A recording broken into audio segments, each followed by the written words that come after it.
औज़ुबिल्लाहिमिनश्शैतानिर्रजीम बिस्मिल्लाहिर्रहमानिर्रहीम। अस्सलाम वालेकुम दोस्तों, मैं हूं मोहसिन दफ़ा और आप लोग देख रहे हैं virtual student support services YouTube channel. दोस्तों, मैंने 2 और नए चैनल भी शुरू किए हैं, जिसमें एक 24/7 टीचर्स ऑनलाइन है, जिसके ऊपर मैंने आपके जो मुश्किल सब्जेक्ट हैं, ऑलमोस्ट 15 सब्जेक्ट हैं, जिसमें फाइनेंशियल अकाउंटिंग है, फाइनेंशियल मैनेजमेंट है, इंट्रोडक्शन टू कंप्यूटिंग है, इंट्रोडक्शन टू प्रोग्रामिंग है, असेंबली लैंग्वेज है, डाटा कम्युनिकेशन है और बहुत सारे ऑलमोस्ट 15 सब्जेक्ट के मैंने अपने लेक्चर रिकॉर्ड करके रखे हैं। तो आप इस चैनल पे जाके वहाँ पे जो लेक्चर्स अवेलेबल हैं, आप उनसे भी ज़रूर फ़ायदा उठाएं। दोस्तों, इसके बाद मेरा जो तीसरा यूट्यूब चैनल है वो की टू सक्सेस है, जिसके ऊपर मैंने आपकी एग्ज़ाम की तैयारी के हवाले से काफ़ी अच्छा मटेरियल अपलोड किया है। आप इन वीडियोस के ज़रिए मुख्तसर वक्त के अंदर जो है मिड टर्म की या फाइनल टर्म की या ग्रैंड क्विज जो आप लोगों के आते हैं उनकी तैयारी कर सकते हैं। तो मेरी आप तमाम दोस्तों से गुजारिश है, इस वीडियो के एंड पर भी जो है इन चैनल्स के लिंक दिए गए हैं। इस स्क्रीन के ऊपर भी आपको इन चैनल के लिंक नज़र आ रहे हैं और इस वीडियो के डिस्क्रिप्शन में भी मैंने लिंक ऐड कर दिए हैं। आप इन तीनों चैनल्स को ज़रूर सब्सक्राइब करें और वहाँ पे जो कंटेंट अवेलेबल है आप उससे फ़ायदा उठाएं। दोस्तों, बात कर लेते हैं आज की इस वीडियो की। तो आज की ये वीडियो हमारी STA 630 यानी रिसर्च मेथड की हमारी जो असाइनमेंट नंबर 1 आई हुई है स्प्रिंग 2020 की, उस हवाले से है। तो चलिए हम लोग सबसे पहले अपनी इस असाइनमेंट की रिक्वायरमेंट्स को देख लेते हैं।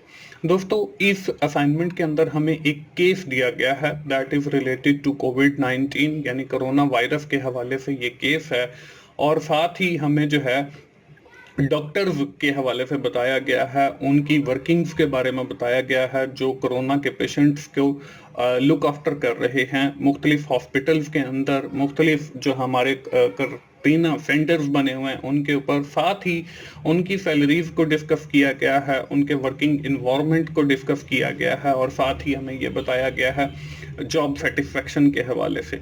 तो ये एक जो है केस लिया गया है। इसमें हमने जो है 10 बिग हॉस्पिटल लिए हैं और इसमें जो है बताया गया 200 डॉक्टर्स हैं और मुख्तलिफ जो है हमने क्वेश्चनियर यूज़ किया है और मुख्तलिफ बातें इस हवाले से बताई गई हैं इस केस के अंदर, और हमसे कुछ चीज़ें जो हैं वो रिक्वायर की गई हैं। अब वो रिक्वायरमेंट्स क्या हैं? सबसे पहली जो रिक्वायरमेंट है, develop a schematic diagram after reading the above mentioned theoretical framework after clearly delighting dependent, independent and moderating intervening variable whichever is applicable in this scenario। हमने ये बताना है कि पहले तो आपने एक डायग्राम बनानी है, उसके साथ ही आप लोगों ने ये बताना है कि आपके डिपेंडेंट वेरिएबल कौन से हैं, इंडिपेंडेंट वेरिएबल कौन से हैं और मॉडरेटिंग वेरिएबल्स कौन से हैं।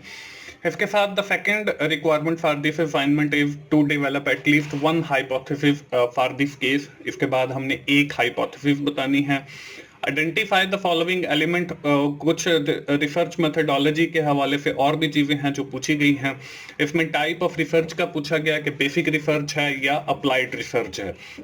इसके साथ ही हमसे ये भी पूछा गया है कि हमारी टारगेट पॉपुलेशन कौन सी है, डेटा कलेक्शन टूल हम कौन सा यूज़ करेंगे, और टाइम हराइजन के हवाले से पूछा गया कि ये हमारी स्टडी क्रॉस सेक्शनल स्टडी है या लॉन्गिट्यूडनल स्टडी है। तो हमने ये इस असाइनमेंट की रिक्वायरमेंट्स को फुलफिल करना है। दोस्तों, पढ़ते हैं हम इसके सोल्यूशन की तरफ। स्क्रीन के ऊपर जो है आपको सबसे पहले तो मैं जो है हमारे पहली जो रिक्वायरमेंट है जिसके अंदर हमसे पूछा गया है कि हमारे डिपेंडेंट वेरिएबल कौन से हैं, इंडिपेंडेंट वेरिएबल कौन से हैं और मॉडरेट वेरिएबल कौन से हैं, ये मैं आप लोगों को बताऊंगा। सबसे पहले दोस्तों, आपको स्क्रीन के ऊपर डिपेंडेंट वेरिएबल नजर आ रहे हैं। इस पैराग्राफ में जो हमें केस दिया गया, इसमें जो हमारे डिपेंडेंट वेरिएबल हैं वो 2 बन सकते हैं। एक इसमें जॉब सेटिस्फेक्शन है, दूसरा हमारे पास जॉब परफॉर्मेंस है। दोस्तों, यहाँ पे 2 वेरिएबल लिखने का मकसद ये है कि आप लोग इनमें से कोई एक सिलेक्ट करेंगे और फिर उस हवाले से अपनी डायग्राम बनाएंगे। तो मैं ये रिकमेंड करूंगा कि आप जॉब सेटिस्फेक्शन वाला जो डिपेंडेंट वेरिएबल है उसको सिलेक्ट करें। इसके बाद जो है हमारे पास जो इसी के अंदर दूसरा इंडिपेंडेंट वेरिएबल है वो भी मैंने यहाँ पे दो लिखे हैं, एक सैलरी लिखा है, एक रिवार्ड लिखा है। अब इनमें से आपकी मर्जी है कि आप सैलरी को as an independent variable select कर लें या आपकी मर्जी है कि आप इसमें से रिवार्ड को जो है as an independent variable select कर लें। इसके बाद जो थर्ड वेरिएबल थे हमारे पास वो थे मीडिएट वेरिएबल या मॉडरेट वेरिएबल। अब जो हमारे पास मॉडरेट वेरिएबल हैं वो भी मैंने दो लिखे हैं, एक वर्किंग आवर्स लिखा है और दूसरा वर्किंग एनवायरनमेंट लिखा है। तो दोस्तों ये हमारे वो तीन किस्म के वेरिएबल हैं, इसमें डिपेंडेंट वेरिएबल हैं, इंडिपेंडेंट वेरिएबल हैं और मॉडरेट वेरिएबल हैं। आप लोगों ने क्या करना है, इसमें से एक एक सेलेक्ट करना है ताकि आपकी असाइनमेंट जो है वो कॉपी भी ना हो। इसके बाद इसी जो हमारा फर्स्ट क्वेश्चन था इसकी जो दूसरी रिक्वायरमेंट थी वो ये थी कि हमने एक डायग्राम भी बनानी है। अब डायग्राम कैसे बनाएंगे, सबसे पहले आप लोगों ने जो है इंडिपेंडेंट वेरिएबल लेनी है। यहाँ पे एक बॉक्स के अंदर आपको देखें सैलरी भी लिखा हुआ नजर आ रहा है और रिवार्ड भी लिखा हुआ नजर आ रहा है। तो आपने जो है अपना एक जो वेरिएबल सिलेक्ट करेंगे वो यहाँ पे लिखना। इसके बिल्कुल सामने जो है आपको डिपेंडेंट वेरिएबल के बॉक्स के अंदर जॉब सेटिस्फेक्शन और जॉब परफॉर्मेंस लिखा नजर आ रहा है और इन दोनों को जो है मैंने एक लाइन से मिला दिया है। इस तरीके से आपने दोनों बॉक्सेस के अंदर जो है एक एक वेरिएबल लेना है। इसके बाद टॉप पे भी आपको एक वेरिएबल वर्किंग और वर्किंग एनवायरनमेंट नजर आ रहा है, ये हमारा मॉडरेट वेरिएबल है।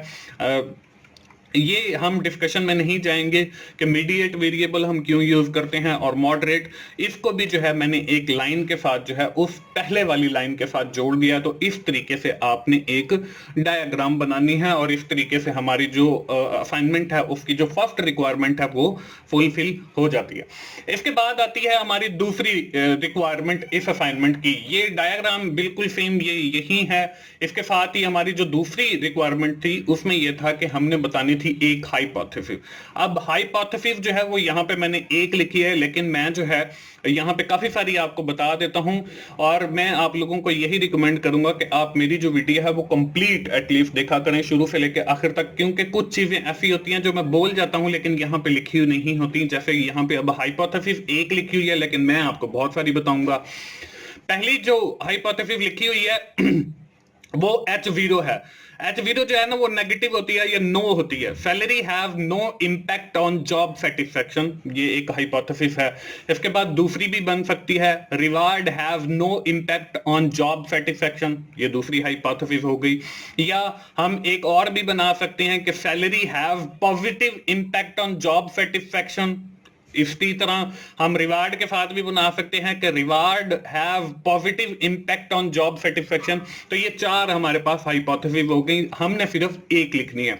इसी तरह ये जो चार हैं इनको आप जॉब परफॉर्मेंस के साथ भी अटैच कर सकते हो कि salary have no impact on job performance, इसी तरह reward have no impact on job performance, इसी तरह salary have positive impact on job performance. तो इस तरीके से आपको मैंने 8 जो हैं वो हाइपोथेसिस बता दी हैं। तो आप अपनी मर्जी से जो भी वेरिएबल सेलेक्ट करें, डिपेंडेंट या इंडिपेंडेंट वेरिएबल, उस हिसाब से जो है आपने अपनी हाइपोथेसिस बना लेनी।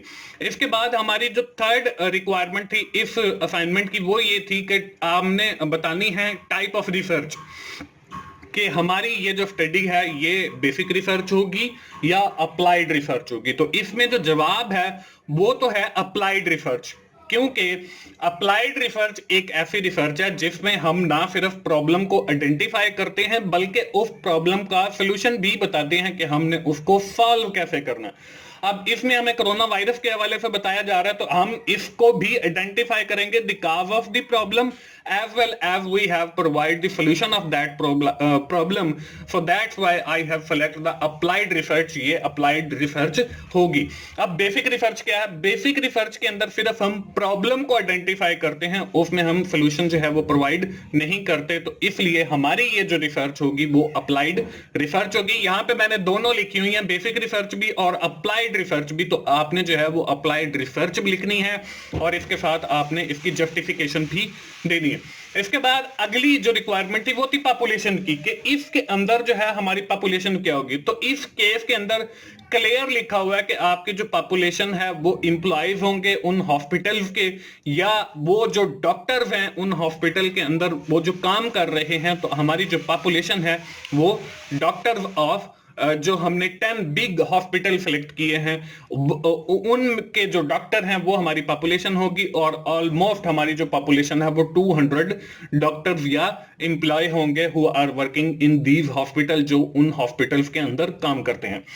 इसके बाद अगली जो रिक्वायरमेंट थी हमारी वो थी डेटा कलेक्शन टूल, कि हम कौन सा टूल जो है इस्तेमाल करेंगे for collecting the data of respondent या फ्रॉम द जो हमारी पॉपुलेशन है उससे। तो हमारे जो डेटा कलेक्शन टूल है इसके अंदर बताया गया, इसमें हम लिकर्ट स्केल जो है क्वेश्चन ईयर या फ्रिक्चर क्वेश्चन ईयर, जिसमें क्वेश्चन जो है वो पहले से लिखे गए होंगे, वो यूज करेंगे for the collection of data from the doctors who are working in these hospital. तो हमारा जो स्ट्रक्चर टाइप का क्वेश्चन ईयर है वो हम यूज करेंगे, और उसमें 5 लिकर्ट स्केल, यानी कि उसमें हमें सैटिस्फाइड, डिससैटिस्फाइड, एग्रीड या स्ट्रांगली एग्रीड या स्ट्रांगली डिसएग्रीड या न्यूट्रल, ये हमारा एक लिकर्ट स्केल होता है। ये जब आप लोग रिसर्च करेंगे तो बल्कि इसी सब्जेक्ट के अंदर भी आप लोगों ने पढ़ा होगा। तो ये हम जो है डेटा कलेक्शन टूल यहाँ पे यूज करेंगे। इसके बाद अगली जो आखिरी रिक्वायरमेंट थी वो था टाइम होराइजन, वो आपकी लॉन्गिट्यूडनल स्टडीज या क्रॉस सेक्शनल स्टडीज थी। तो हम यहाँ पे जो है क्रॉस सेक्शनल स्टडीज यूज करेंगे। उसकी वजह ये है कि हम जो है वन टाइम जो है वो डेटा कलेक्ट करेंगे और उसको कंक्लूड करेंगे और उससे रिजल्ट निकालेंगे, जबकि जो दूसरी हमारे पास टाइम होराइजन के अंदर टाइप दी हुई है उसके अंदर हम जो है वो सेम टाइप ऑफ डेटा जो है वो सेम पॉपुलेशन से कलेक्ट करते हैं, लेकिन यहाँ पे जो है हम क्रॉस सेक्शनल स्टडी के अंदर हम जो है डिफरेंट सैंपल लेके और डिफरेंट डॉक्टर से जो है वो डेटा कलेक्ट करेंगे, और ये डेटा जो है वो वन टाइम होगा। जबकि जो दूसरी है उसके अंदर वन टाइम नहीं होता, बल्कि मैनी टाइम जो है वो डेटा कलेक्ट किया जाता है और फिर उसके जो रिजल्ट्स आते हैं उनको देखा जाता है कि वो सेम आ रहे हैं या सेम नहीं आ रहे हैं। तो हम अपनी ये जो रिसर्च कंडक्ट करेंगे इसके अंदर जो है हम क्रॉस सेक्शनल जो है टाइम होराइजन उसको सिलेक्ट करेंगे। तो दोस्तों ये थी हमारी आज की असाइनमेंट STA630 की रिसर्च मेथड की। मुझे उम्मीद है आप लोगों को आइडिया मिल गया होगा। आखिर में मैं फिर आप लोगों को कहूंगा कि आप टीचर्स ऑनलाइन और की टू सक्सेस चैनल जो है वो जरूर विजिट करें, क्योंकि टीचर्स ऑनलाइन के ऊपर आपके बहुत सारे सब्जेक्ट्स के लेक्चर अवेलेबल हैं और की टू सक्सेस के ऊपर आपकी एग्जाम की तैयारी के हवाले से मटेरियल अच्छा वहां पे मैंने अपलोड किया है। इंशाल्लाह बहुत कम वक्त के अंदर जो है आप बहुत ज्यादा सीख जाएंगे। दोस्तों मिलते हैं अगली किसी असाइनमेंट सोल्यूशन के साथ या GDV सोल्यूशन के साथ। उस वक्त तक के लिए अल्लाह हाफिज।